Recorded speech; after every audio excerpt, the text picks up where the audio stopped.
Hello বন্ধুরা, সবাইকে স্বাগত জানাই আবারও আরেকটি খুবই গুরুত্বপূর্ণ সায়েন্সের ক্লাস নিয়ে। রেলওয়ের তোমরা যারা প্রিপারেশান নিচ্ছ বা আপকালীন যে সকল এক্সামগুলো তোমরা যে কোনো কম্পিটিটিভ এক্সাম প্রিপারেশান নিচ্ছ, তো সমস্ত এক্সামের জন্য আজকের কিন্তু এই সায়েন্সের ক্লাসটা খুবই গুরুত্বপূর্ণ। রেগুলারের মতো আজকেও আমরা একদম এক্সট্রা ডিটেলস দিয়ে প্রতিটা কোশ্চেন আলোচনা করব। আজকে এটা আমাদের ক্লাস নম্বর 6 নম্বর ক্লাস, যেখানে বাছাই করা কিছু কোশ্চেন নেওয়া হয়েছে। তো যার প্রথম কোশ্চেন কী হচ্ছে দেখো, মোটর গাছ অন্যান্য গাছের আরোহণের জন্য কোন কাঠামো ব্যবহার করে? মোটর গাছ অন্যান্য গাছের আরোহণের জন্য কোন কাঠামো ব্যবহার করে? তো সঠিক অ্যান্সার কী হবে না, সঠিক অ্যান্সার হয়ে যাবে অপশান নাম্বার বি, আকর্ষ ব্যবহার করে থাকে। তারপরে দেখো 2 নম্বর কোশ্চেন, নিচের কোনটি শব্দোত্তর শব্দের কাজ নয়? শব্দোত্তর শব্দের কাজ নয় বলেছে, তাহলে কোনটা? সেটা হচ্ছে সাধারণ শ্রবণ ক্ষমতা পরীক্ষা করা। সাধারণ শ্রবণ ক্ষমতা পরীক্ষা করা, যেটা শব্দোত্তর শব্দের কাজ নয়। দেখে নাও, ধাতব ব্লক আল্ট্রাসাউন্ড ব্যবহার করে পরিদর্শন করা যেতে পারে ফাটল এবং ত্রুটি খুঁজে বের করার জন্য।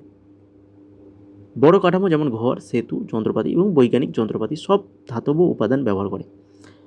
ধাতব ব্লকের ভেতরে ফাটল বা গর্ত বা বাইরের থেকে দেখা যায় না, নির্মাণের শক্তি দুর্বল করে।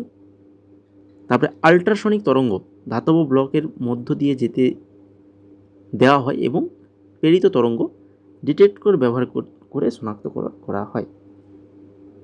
যদি কোনো ছোট্ট ত্রুটি থাকে তবে এই আল্ট্রাসাউন্ড প্রতিফলিত হয়, ত্রুটির উপস্থিতি প্রকাশ করে। ঠিক আছে, এরপরে দেখে নাও 3 নম্বর কোশ্চেন, রাসায়নিক শক্তিকে তাপ শক্তিতে রূপান্তরিত করার সর্বোত্তম উদাহরণ কোনটা? রাসায়নিক শক্তিকে তাপ শক্তি, সৌর কুকারে খাবার গরম করা, একটি ব্যাটারি দ্বারা বাল্ব জ্বালানো, কাঠের দহন, না হচ্ছে বিদ্যুৎ ব্যবহার করে মোটর চালানো। তো সঠিক অ্যান্সার হয়ে যাবে অপশান নাম্বার সি, কাঠের দহন, যেটা হচ্ছে রাসায়নিক শক্তিকে তাপ শক্তিতে রূপান্তরিত করে। একটি এককোষী জীবের ক্ষেত্রে অভিন্ন জিনগত উপাদান সম্বলিত দুটি সমান অপত্য কোষের বিভাজনকে কী বলা হয়? একটি এককোষী জীবের ক্ষেত্রে অভিন্ন জিনগত উপাদান সম্বলিত দুটি সমান অপত্য কোষের বিভাজনকে কী বলা হয়? তো এটাকে বলা হয় হচ্ছে দ্বিবিভাজন। কী বলা হবে? দ্বিবিভাজন বলা হয়। তারপরে দেখো, কার্বনের যে ধর্ম তার বিপুল সংখ্যক জৈব যৌগ গঠনে সাহায্য করে, তা হলো কোনটা? কার্বনের যে ধর্ম তার বিপুল সংখ্যক জৈব যৌগ গঠনে সাহায্য করে, তো সেটা হচ্ছে চতুর্যোজ্যতা এবং ক্যাটিনেশন উভয়ই। চতুর্যোজ্যতা এবং ক্যাটিনেশন উভয়ই হয়ে যাবে সঠিক অ্যান্সার। কার্বন পরমাণুর সাথে স্থিতিশীল সমযোজী বন্ধন গঠনের একটা অনন্য ক্ষমতা রয়েছে, যা এটিকে দীর্ঘ, শৃঙ্খল এবং জটিল কাঠামো তৈরি করতে সাহায্য করে। এই ধর্মটি কার্বনের টেট্রাভ্যালেন্সির কারণে হয়, যার অর্থ এটি অন্যান্য পরমাণু সহ অন্যান্য কার্বন পরমাণুর সাথে 4টা সমযোজী বন্ধন তৈরি করতে পারে। কার্বন অন্যান্য কার্বন পরমাণুর সাথে একক, দ্বিবন্ধন এবং ত্রিবন্ধন তৈরি করতে পারে, যা জটিল অণুগুলোকে সংযুক্ত করতে এবং তৈরি করতে বিভিন্ন উপায় প্রদান করে। একাধিক বন্ধন গঠনের ক্ষমতা কার্বনকে বিভিন্ন রাসায়নিক বৈশিষ্ট্য সহ বিস্তৃত জৈব যৌগ তৈরি করতে সক্ষম করে। আর ক্যাটিনেশন হলো একটি মৌলের নিজের সাথে বন্ধন তৈরি করার ক্ষমতা, যা দীর্ঘ, শিখল বা বলয় গঠনে সাহায্য করে।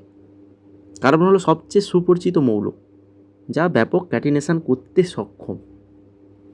ঠিক আছে, তো এটা তোমরা ভিডিওটা পজ করে আরেকবার রিডিং মেনে নিতে পারো, স্ক্রিনশট নিয়ে রেখে পারো, খুবই ইম্পর্টেন্ট তথ্য। তারপরে দেখো 6 নম্বর কোশ্চেন, নিচের কোন জৈব যৌগটি সম্পৃক্ত জৈব যৌগ কোনটা? Bromopropane, propyne, propene, 2-ব্রোমোপ্রোপিন। সঠিক অ্যান্সার কী হবে না, সঠিক অ্যান্সার হয়ে যাবে অপশান নাম্বার এ, ব্রোমোপ্রোপেন হয়ে যাবে সঠিক অ্যান্সার। ব্রোমোপ্রোপেন যেটা হচ্ছে 1-ব্রোমোপ্রোপেন বা এন প্রোপাইল ব্রোমাইড, এনপিবি, একটি অর্গানোব্রোমাইন যৌগ। এটি একটি বর্ণহীন তরল, এটি একটি দ্রাবক হিসাবে ব্যবহৃত হয়। এটির একটা বৈশিষ্ট্যযুক্ত হাইড্রোকার্বন গন্ধ রয়েছে। মন্টেল প্রোটোকলের অধীনে 1-1-1 ট্রাইক্লোরো ইথেনের মতো ক্লোরোফ্লোরোকার্বন, পারক্লোরোইথিন এবং ক্লোরো অ্যালকেনগুলির পর্যায়ক্রমে একবিংশ শতাব্দীর মধ্যে এর বাণিজ্যিক প্রোগ্রামগুলোর নাটকীয়ভাবে উন্নতি হয়েছিল। ব্রোমোপ্রোপেন।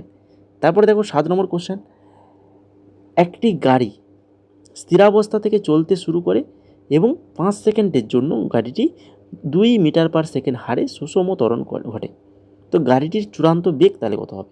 5 সেকেন্ড পরে 2 মিটার পার সেকেন্ড হারে সুষম ত্বরণে ঘটে, তাহলে গাড়িটির চূড়ান্ত বেগ কত হবে? দেখো অন্তিম তখন তো বেগ শূন্য, স্থির অবস্থা যেহেতু ছিল, তা ত্বরণ এখানে 2 মিটার পার সেকেন্ড, সময়টা এখানে 5 সেকেন্ড।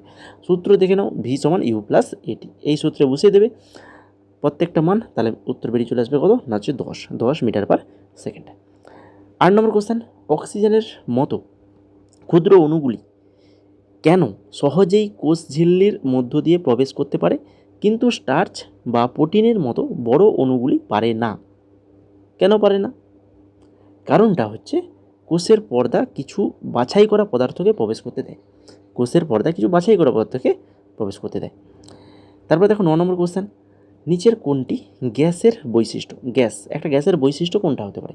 এখানে অপশানগুলো দেখো, যার মধ্যে অপশান সিতে যেটা রয়েছে, কোনো নির্দিষ্ট আকৃতি নেই গ্যাসের এবং কোনো নির্দিষ্ট আয়তনও নেই, এটাই হয়ে যাবে সঠিক অ্যান্সার। আর লাস্ট কোশ্চেন আজকে 10 নম্বর কোশ্চেন, নিচের পদ্ধতিগুলির মধ্যে কোনটি ফসলের জন্য জলের প্রাপ্যতা উন্নত করতে সেচের ক্ষেত্রে নতুন উদ্যোগের অংশ? নিচের পদ্ধতিগুলির মধ্যে কোনটা ফসলের জন্য জলের প্রাপ্যতা উন্নত করতে সেচের ক্ষেত্রে নতুন উদ্যোগের অংশ? তো সেটা হচ্ছে বৃষ্টির জল সংরক্ষণ এবং জলাধার ব্যবস্থাপনা। অপশান নাম্বার ডি হয়ে যাবে এখানে সঠিক আনসার। তো এই ছিল মোট 10খানা কোশ্চেন। যদি ভালো লেগে থাকে তো অবশ্যই ক্লাসটা লাইক কমেন্ট শেয়ার করে ফেলো। আর যারা নতুন রয়েছে আমাদের চ্যানেলে, এখনও সাবস্ক্রাইব করোনি, এই ধরনের যদি আরও ইম্পর্টেন্ট জিকে ক্লাস, আমাদের কিন্তু রেগুলার জিকে ক্লাস হয়, তো সেই জিকে ক্লাস পাওয়ার জন্য অবশ্যই আমাদের চ্যানেলটাকে সাবস্ক্রাইব করে রাখো, আমাদের টেলিগ্রামে জয়েন করে যাও, ওখানে সমস্ত কিছু আপডেট পেয়ে যাবে।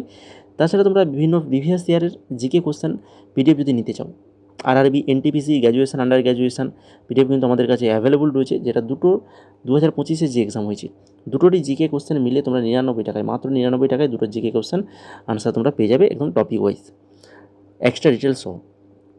এছাড়া সিএইচএসএল এমটিএস 2025-এর পিডিএফ রেডি হয়ে গেছে, যদি তোমরা নিতে চাও আমাদেরকে হোয়াটসঅ্যাপে মেসেজ করো।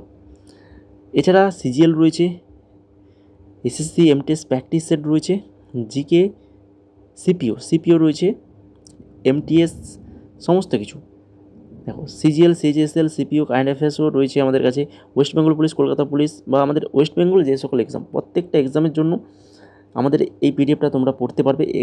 প্রত্যেকটা এক্সামের জন্য আমাদের যে জিকে পিডিএফটা রয়েছে খুবই ইম্পর্টেন্ট, মাত্র 29 টাকায় পেয়ে যাবে। ডেমো যদি দেখতে চাও আমাদের টেলিগ্রামে চলে যাবে বা আমাকে মেসেজ করে বলবে, পেয়ে যাবে।